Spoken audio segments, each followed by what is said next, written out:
Avec ses formes épurées très actuelles, cet ours blanc, ici présenté dans ses dimensions réelles, semble promener sa nonchalance dans les couloirs du musée. Alliance de puissance et de douceur, cette édition en plâtre du célèbre marbre réalisé en 1922 par François Pompon traverse les époques et le temps, sans perdre une once de modernité. Spécialiste de la sculpture animalière, François Pompon cherche à donner aux animaux qu'il représente l'attitude la plus naturelle possible. L'artiste s'évertue donc à recréer sur chacune de ses sculptures tout un ensemble de petits détails, puis, méticuleusement, il les supprime un à un, de façon à ne plus conserver que ce qui est indispensable.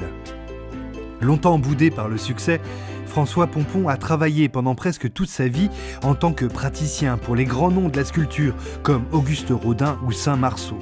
C'est d'ailleurs dans ses ateliers qu'il développe son art de la matière et cette science du mouvement, de l'expression et de la ligne. En 1922, lorsqu'il présente cet ours monumental taillé dans le marbre au Salon d'automne, François Pompon rencontre immédiatement un large succès, tant auprès du public que de la critique. La fluidité des formes, les surfaces lisses, tranchent avec les standards esthétiques de la sculpture réaliste de l'époque.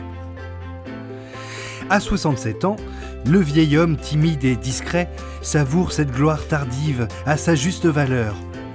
Car après une vie de labeur, il peut enfin recevoir un revenu régulier et décent en éditant ses propres œuvres.